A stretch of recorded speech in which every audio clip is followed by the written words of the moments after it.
Hey guys, I'm gonna chill out with Sub-07 and welcome back. So let's play Mega Man X4. Last time we had ourselves traversing the Sky Lagoon before it crash landed and took out a bunch of civilians in a horrific accident, if I'm being honest. And we found out Repliforce, the quote-unquote peaceful armed group, is possibly responsible for this, and we've taken off to deal with them. This episode, it's time to continue that trek. We took care of Web Spider last time. Time to continue the weakness chain by going for the Bio Laboratory against Split Mushroom.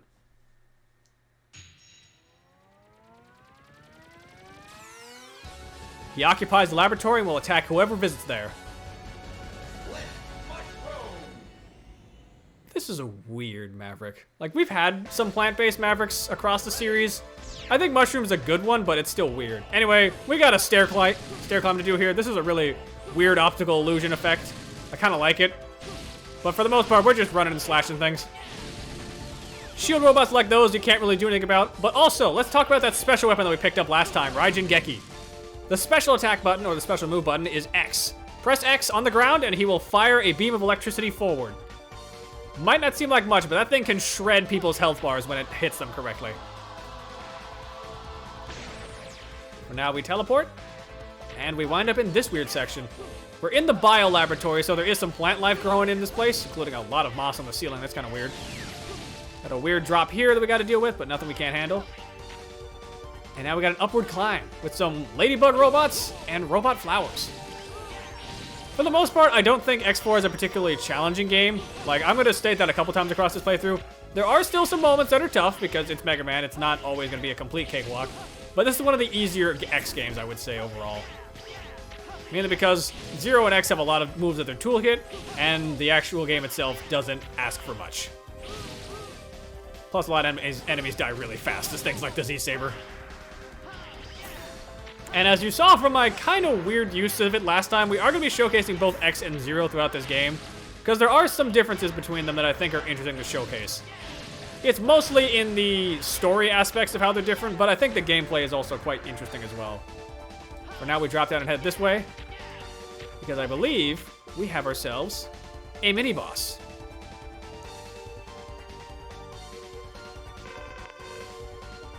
This thing will actually be moving back and forth underneath us, and then trying to ram us. Use Raijin Geki.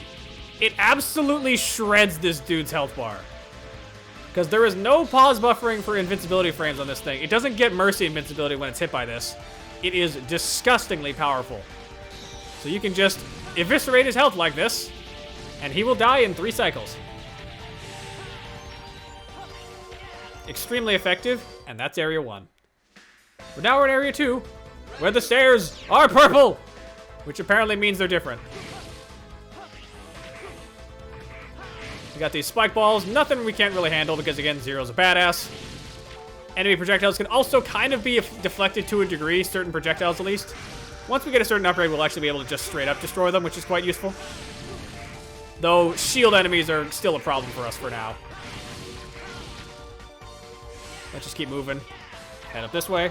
We're coming up to a heart tank, though, so prepare yourself. We're getting into upgrades. See that pink thing up there? That's a heart tank. We're going to try and grab this. This increases your max health, and this appears for Zero and X in all the same ways. But this is going to drop. And if you're careful, you can actually climb that as it's falling down and use it to wall jump up here and grab that. There is 8 heart tanks in total, 1 per Maverick stage. We've missed the one at Web Spider, but we'll be sure to go back and get it when we have the right upgrade for it. For now, though, we got a horizontal climb section with some more flowers. These spike flowers don't kill you, I believe. At least I'm not 100% on that. But they do hurt a lot to touch, so don't touch them. Though you can also get crushed by less enemies and more hazard objects, so be careful. Gotta say, though, Biolab does have a pretty great theme. Like, X4's got some pretty solid tracks. I've mentioned I think X6 is the better soundtrack, but X4's got some good beats. But yeah, don't get stuck under these or they will actually just kill you because of crush damage. Getting crushed is one of the few ways to instantly die in an X game. Or just a Mega Man game in general. Because luckily, most bosses don't have a one-hit kill move. That would suck. Climb up here, though. We got some health and we got some weapon ammo if you need it. Because we are at the boss.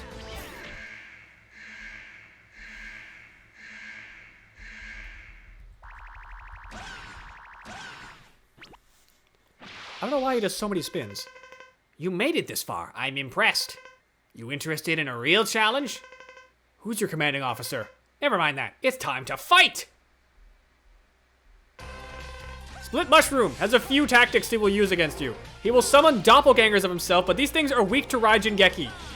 This attack will actually just straight up destroy him. However, if he gets the chance to land on the ground and then jump, he will actually just kind of make a copy of himself using pollen? I'm not sure how he's able to do this exactly, but there is a reasoning as to why he can do this. Raijin Geki is his weakness, so it does a crap load of damage, so keep that in mind. Otherwise, these two are using the same tactic as Gemini Man from Mega Man 3. There's going to be two of them, and they're going to hide each other in order to make it difficult. He doesn't really change tactics like Web Spider does, though, so nothing really too challenging to worry about. And you can just keep zapping him like this. Wait for it. Yeah, if he lands on it, he just resets his pattern, which is quite easy. Have him drop. Uh-oh. Yeah, the illusions of himself, though, can be a problem, so be careful. You can at least tell which one is the real mushroom at the start when he clones himself, so it's not too big of an issue. And one good zap from Raijin Geki can finish him off.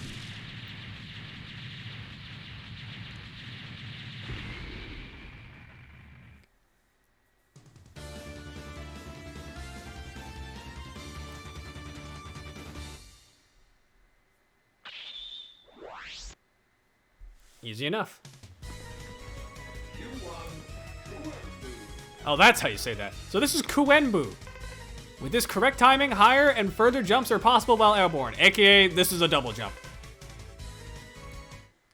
It's a pretty straightforward but pretty useful move.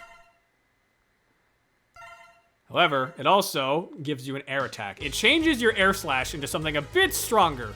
You'll appreciate it, trust me. For now, though, we're heading to cyberspace.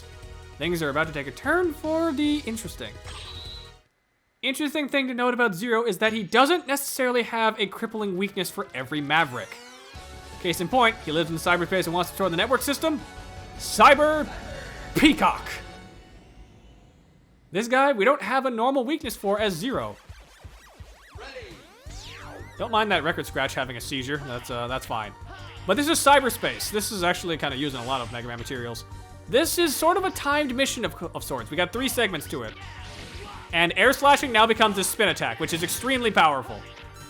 But we're on a timer. And we got these weird yellow eyeballs. Avoid them so that you don't get stuck by them. Otherwise, you gotta flail to break free. Come on. Trust me, you want to go as fast as possible here because you are on a timer.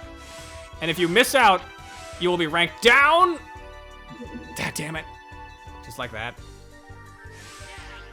It might actually be better for me to just kill myself, but I don't think we can do that in this stage, so we're gonna pass on that for now. Yeah, your best objective here is to just try and gun it to the end as fast as possible. Unfortunately, that can be kind of annoying as Zero because he has to deal with all these eyeballs. I think we got it this time, though. Which lands us a heart tank. Nice. That does increase our health. I believe the second one for us was the first one was actually supposed to be a sub tank, which we'll get into later. The third one here is actually meant to be for X specifically. For now, let's get moving. You just want to do your best to destroy the lemons, and Kuenbu is actually an extremely versatile tool for this. It's a very powerful attack they will have you use on a lot of Mavericks, so keep that in mind. And yes, you do get a double jump once you unlock Kuenbu, which is extremely helpful. X doesn't get a double jump at all for his entire adventure, so this is your fastest form of vertical platforming for Zero. Like, we just breezed by that third segment. Oh no, we do get the energy tank here. Nice.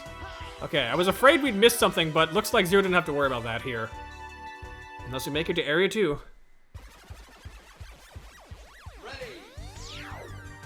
Such a good track, though. I actually really like the music for Cyberspace. It's one of my favorites in the game.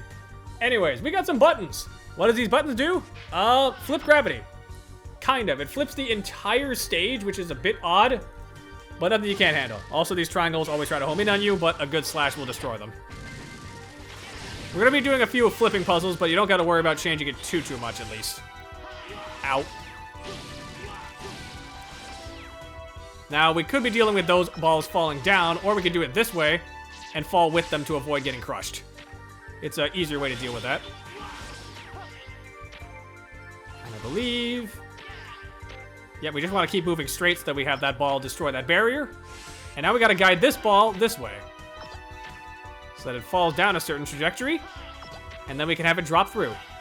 Those purple gates will not open unless they're hit with a ball first, so keep that in mind. Alright.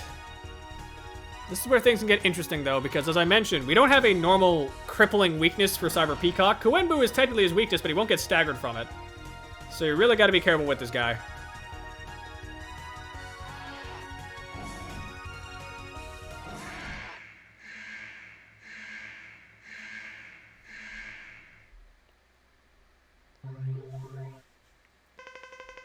I'm impressed you made it this far, but you can't beat me. Get ready. Cyber Peacock is a bit of a nuisance. He will do a lot of teleporting, and he has a lot of ranged attacks. Namely, he'll be trying to fan out his peacock feathers against you for easy damage. If he goes airborne, you want to try and attack him as soon as possible, because he'll be locking onto you and firing projectiles at you. Oh god, this is gonna hurt. You can avoid these if you jump fast enough, but it's pretty dangerous. Ah, shit. I didn't see where that one was coming from because it went off screen. Yeah, Peacock can be a pretty dangerous boss your first time fighting him. If you got his weakness as X, he goes down relatively easy. Not so much for Zero because you gotta do this the hard way. Good luck.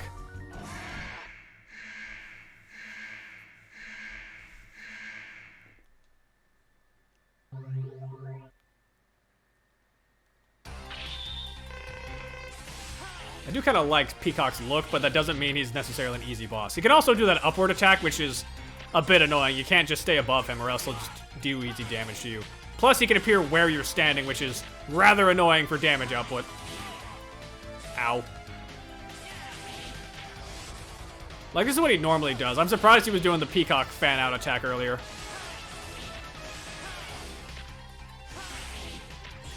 He doesn't do that often normally.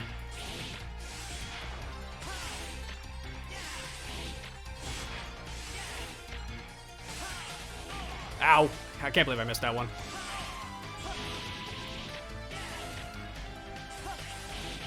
You are doing a lot of just staying on the ground. If you're lucky, you can get into a pattern of having him stay on the ground. It's kind of random what he does. So try to keep that in mind.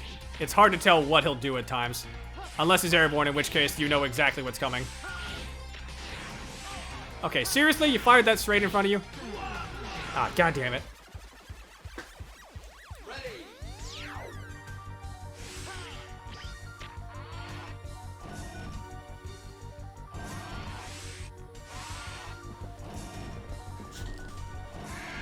Some might be inclined to say that this game is kind of hard because of how challenging the Mavericks can be for someone like Zero, but Zero's really meant to be for advanced players who are used to this kind of challenge, so you shouldn't be playing him for your first time anyway. You should be playing as X if you want to play this game for the first time, I think.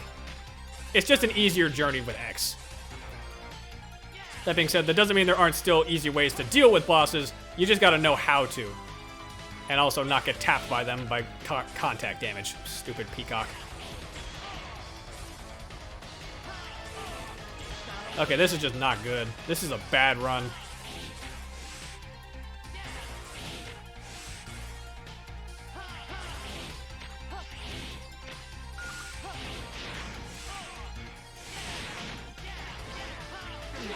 Okay, thanks, game. We'll be right back. Oh god, you're starting off immediately with this attack? You're such a dick.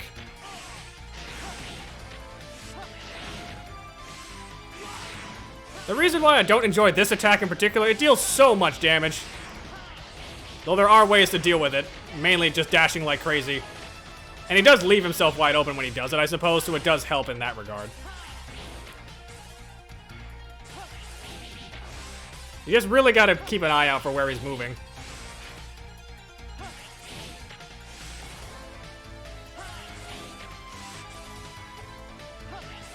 Okay, we're doing this again? Okay, sure. Oh god. Unfortunately, they also leave behind explosive residue, which can be a bit of a problem. Oh god. This is gonna be close.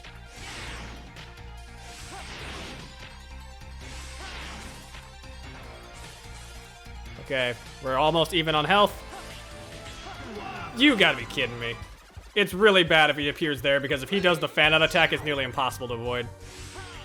Because you gotta get close for damage, but if he decides to fan out, you're gonna suffer. Okay, we're close. Gotcha! I should also reiterate, I say X4 is one of the easiest games in the series. I mostly mean that for X, because for X, this game is really easy. For Zero, you gotta work a little bit harder, because, you know, not every boss is gonna get staggered by your weaknesses. But speaking of weaknesses, we get into an interesting one for Zero. Raku Hoha is a weird move in that this is the only normal attack that Zero has that costs ammo to use. Giga Attack button on the ground. The ultimate special attack that channels all stored energy into one blast. Use this move selectively as it consumes energy. It's the only attack Zero has that does so, so keep that in mind. That's 2 heart tanks. Now, I suppose you're probably wondering, how does X fare with these fights? Well, X's run through the Biolab really isn't all that different from Zero, but there are a couple things, namely against the sub-boss here, Tentoroid. And yes, that is his name.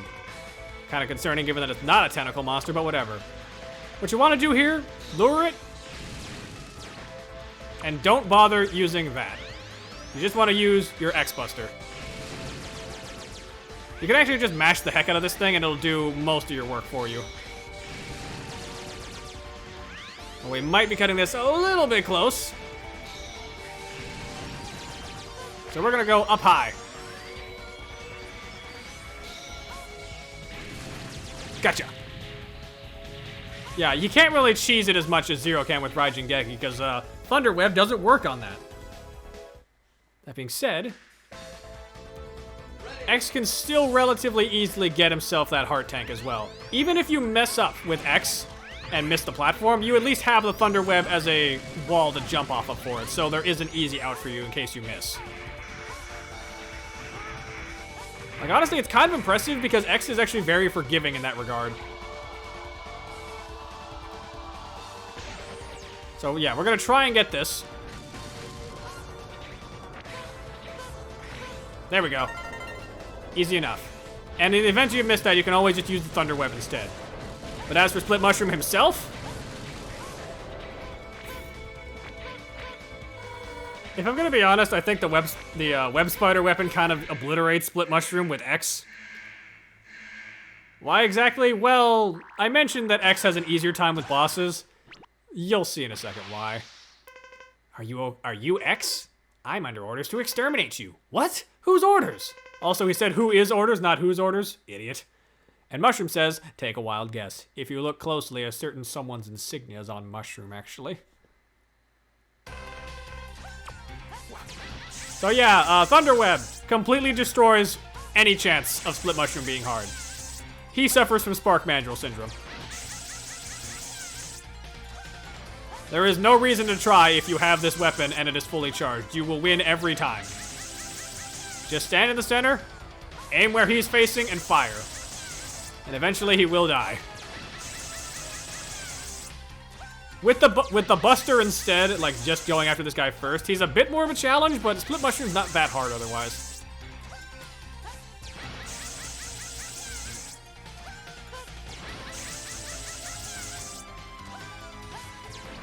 Case in point. You burn all your weapon ammo, but that's fine. Weapon ammo refills between stages, so that's not a problem.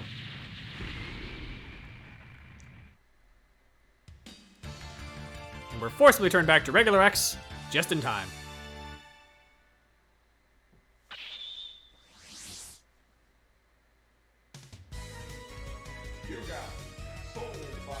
Which sounds extremely badass, but this is basically just copy vision from Mega Man and Base. Accumulates energy and emanates an illusion. Enemies will sustain damage if struck by the soul energy. Requires high energy expenditure, however. and will eventually dissipate in time, or if it sustains heavy damage. Kind of a weird way to put it, because it doesn't actually sustain damage normally, but whatever. Off to Cyberspace. X has it a bit worse with Cyber Peacock in that he has to clear all 3 sections of it in order to maximize getting upgrades for him. Have Soul Body ready to go at the start, because this is your way of dealing with these eyeballs. Oh god. Really? To start? Bad start. Very bad start. But we can recover if we're fast. Okay, we made it, so we get the S rank. That could have been really bad. You know, we get the heart tank, that's good. Like, it is a matter of just knowing where to go, is the big part.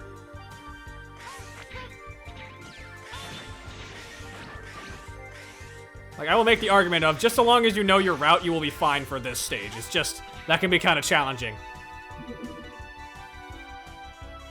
Get ourselves that sub-tank, or energy tank, I should say. The third segment, though, this is the hard one for X, because X does not have a double jump like Zero. That hover can be actually a bit dangerous if you're not careful about using it right. Though I suppose Soul Body is at least useful for destroying the triangles. No, no, no. Don't you dare!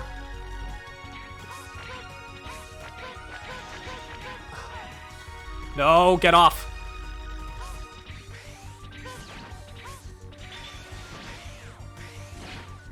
Let's go fast. We need to go. Okay, I think we made it in time. Yes. Whew, that could have been bad. But since we got through here with 3 S ranks, the last one has our helmet upgrade. I'm giving you a new head module, X. This model will improve your special weapons abilities. It should reduce your special weapon energy requirements to near 0. You may now use your special weapons as often as you want. This is an insanely powerful ability. We no longer have to use any ammo for special weapons. We can just freely spam Electro Web or Soul Body as much as we want. No downside. The only downside for this is that charging the special weapons does use ammo, but you're not going to be able to charge them until you get the Buster upgrade in a different stage.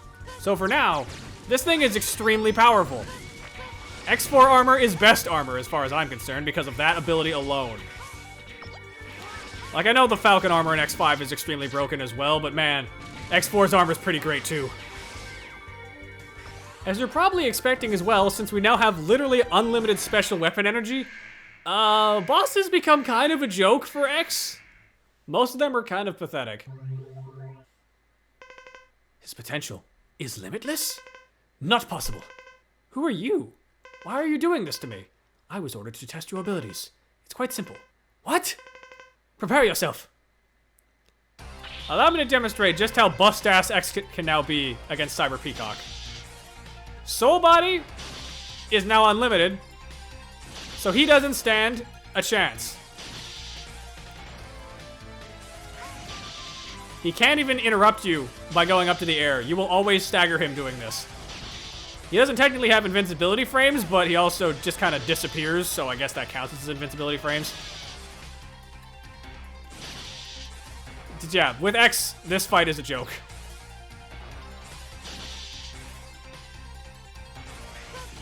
It's not Spark Mandrill Syndrome per se, but it might as well be.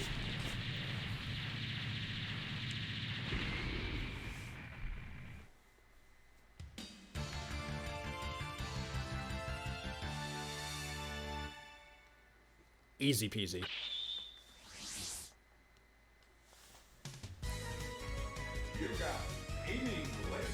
This weapon's kind of funky in that it uses both analog sticks.